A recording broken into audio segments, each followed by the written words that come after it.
नमस्कार दोस्तों, मैं डॉक्टर नीरज जैन एमडी आयुर्वेद पुनः मैं आपके सामने एक नए विषय को लेके उपस्थित हूँ।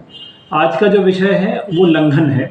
लंघन का मतलब प्राय जब हम बचपन में छोटे में सुनते थे तो बहुत सारे ऐसे लोग बोलते थे कि बहुत सारे जब लोगों को बुखार हुआ करता था तो उनको लांघने करवा देते थे या लंघन करवा देते थे। लंघने का मतलब ये है कि उनको एक एक दो दिन तक खाना नहीं दिया जाता था।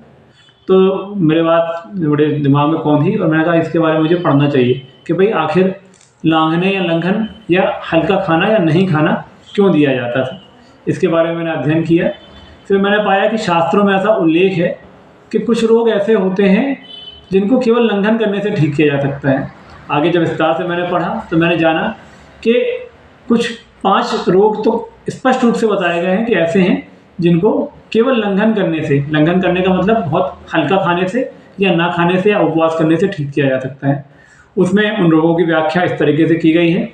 अक्षी कुक्षी भवाह रोगाः प्रतिशयाय व्रण ज्वराः पंचैते निवर्तन्ते पंचरात्रि लंघनात्। यानी अक्षी रोग आँखों की बीमारियाँ, कुक्षी रोग यानी पेट की बीमारियाँ, प्रतिशयाय यानी सर्दी, व्रण अगर कोई व्रण हो जाए यानी किसी तरीके का अल्सर हो जाए, और ज्वर यानी बुखार आ जाए।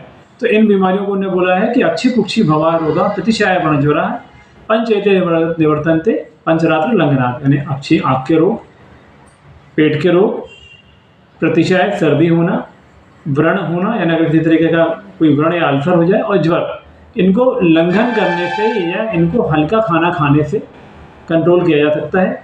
कारण इसमें केवल एक समझ में आता है कि इन सारे रोगों में कहीं ना कहीं कफ दोष या आम दोष या अपच जो मेन कारण है, और अपच को अगर हमको ठीक करना है तो अगर हम हल्का खाना खाते हैं या खाना न खाएं तो अपच, जैसे कि बुखार के बारे में बताया गया है कि आम दोष की उत्पत्ति की वजह से बुखार होता है, तो इन बीमारी को ठीक किया जा सकता है।